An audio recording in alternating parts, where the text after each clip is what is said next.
Salut tout le monde, salut les étudiants, salut les collègues. Aujourd'hui, je vous fais une petite vidéo pour vous partager une méthode ultra efficace en fait que je donne à mes étudiants pour travailler des devoirs, typiquement devoirs maison, devoirs surveillés, sujets de concours en autonomie. Voilà, vous êtes plusieurs à me l'avoir demandé. Franchement, c'est quelque chose qui marche super bien, qui demande effectivement de faire des efforts et donc je voulais vous le partager. Pour ceux qui déboulent sur la chaîne, je me présente, je m'appelle Raphaël Blaro, je suis professeur de chimie en classe préparatoire en deuxième année en filière PC à Toulouse. Et si tu veux de la chimie et des conseils pour réussir tes concours, eh ben, tu t'abonnes à la chaîne. Voilà.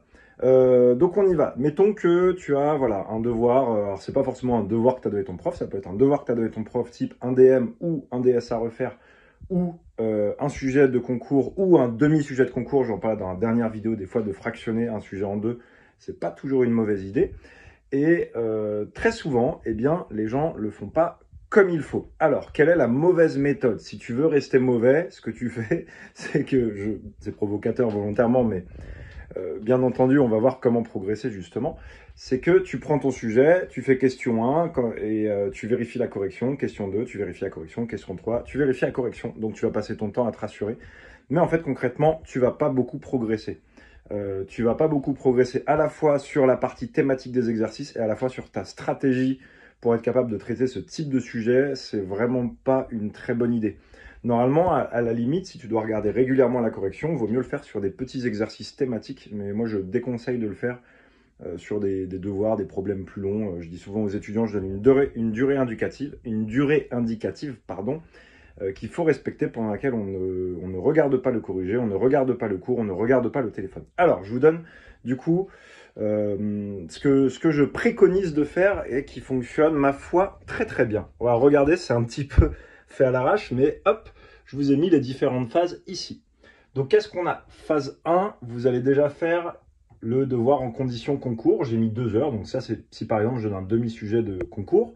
Mais bien évidemment, vous adaptez. Si vous faites un sujet d'agrég, vous pouvez mettre 5 heures, un demi-sujet d'agrég 2h30, ou un problème isolé qui dure 1 heure. Bref, évidemment, vous adaptez selon ce que vous avez besoin de faire. Donc ça, vous le faites vraiment condition concours. Ça veut dire quoi, condition concours? Ça veut dire pas de téléphone, pas les copains qui appellent, pas de réseau, pas d'ordi, rien. Il n'y a que le stylo et on y va, on bourre et on travaille vraiment sur l'ensemble du sujet tel qu'on le ferait au concours. Ça veut dire que je dois aussi aller traiter les petites questions de la fin, même si je manquais de temps, savoir gérer mon temps, savoir gérer l'ordre dans lequel je vais traiter les questions. Bref, là, le but, c'est pas de rentrer dans le détail technique de ça, mais juste la structure que je vous recommande d'avoir.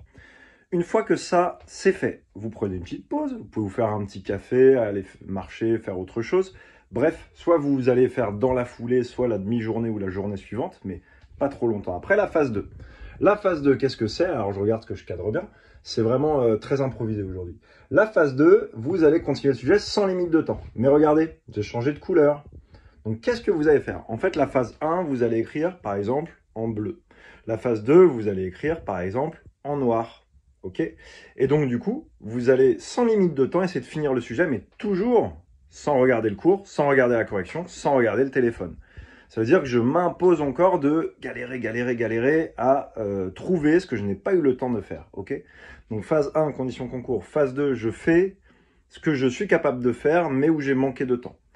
Et la phase 3, évidemment, la phase 3, là, on va encore changer de couleur. On va écrire, par exemple, en rouge. Et on va travailler avec cours, puis correction, pour aller à la fois finir les questions qu'on n'a pas su faire et corriger les erreurs qu'on a pu faire avant. Alors, pourquoi on fait ça? Eh bien, l'idée, c'est d'être capable un petit peu de t'auto-diagnostiquer. C'est un des gros avantages de cette méthode. Ça veut dire que comme tu as fait première phase en bleu, deuxième phase en noir sans limite de temps, et je dirais troisième phase, mettons en rouge, en violet, moi je corrige pas en rouge, mais si tu corriges en rouge, c'est ton droit. Donc la phase 3, c'est une phase de correction, d'accord, qui va te faire progresser sur les questions que tu ne savais pas faire. C'est important de faire ça après n'importe quel devoir. Maintenant, le ratio que tu vas avoir entre le bleu, le noir et le rouge va te donner des indications. Exemple, si tu as beaucoup de noir, ça veut dire que tu as fait beaucoup de phase 2. Si tu as fait beaucoup de phase 2, ça veut dire qu'en fait, tu manquais de temps puisque tu as été encore capable de faire beaucoup de questions après la limite de temps. D'accord? Et donc, dans ce cas, un des diagnostics, c'est de dire, en fait, tu es trop lent, pour le dire simplement, pour le dire de manière un petit peu plus technique. Peut-être qu'il te manque des automatismes, il y a des choses que tu sais faire, mais tu les fais pas assez vite. Et donc, soit tu mets trop de temps à lire, à analyser l'énoncé, soit il y a des automatismes du cours que tu n'as pas, etc. Mais en tout cas, tu vois, ça va te permettre de focus. Parce que des fois, je vois des étudiants, en fait, ils manquent de temps et ils continuent de travailler sur les questions hyper difficiles. Et à un moment, tu dis, oui, mais en fait, tu fais pas assez de questions de toute façon. Donc, il y a un problème de gestion du temps. Ça qui est hyper important. Si tu as très peu de noir, a priori, c'est que dans le temps imparti, ben, tu as pu faire tout ce que tu étais capable de faire. Ce qui est une bonne nouvelle pour le temps, mais attention, parce que si derrière tu as beaucoup de rouge, ça veut dire que tu avais potentiellement beaucoup d'erreurs ou il y avait beaucoup de questions que tu ne savais pas faire. Ça va permettre de les mettre en lumière. Voilà, en gros, je ne vais pas rentrer plus dans les détails, mais franchement, applique-le. J'ai pas mal d'étudiants maintenant et de gens qui suivent mes programmes qui appliquent cette méthode et qui en sont contents. Et d'ailleurs, si tu es intéressé par mes programmes, tu peux jeter un œil, bien évidemment, en description. Mais d'abord, déjà, il y a plein de contenus gratuits sur cette chaîne. En tout cas, franchement, moi, ce qui me ferait plaisir, c'est que tu testes vraiment de travailler avec cette structure-là et fais-moi un retour et tu vas voir que tu vas gagner en capacité d'auto-diagnostic. Et ça, c'est très très bien parce que oui, nous, les profs, quand on corrige ta copie, moi, je vais essayer de détecter ça.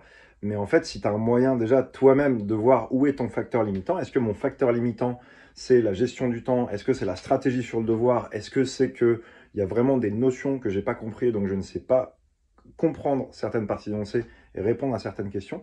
Et bah, ça va vachement t'aider ensuite à travailler efficacement. Et en plus, je trouve qu'il y a un côté un petit peu sympa parce que c'est moins monotone finalement comme manière de faire le devoir. Donc, tu vas sûrement prendre plus de plaisir aussi à travailler avec cette méthode. Allez, dis-moi ce que tu penses de ça en commentaire. Envoie-le à des copains ou des copines si ça peut aider.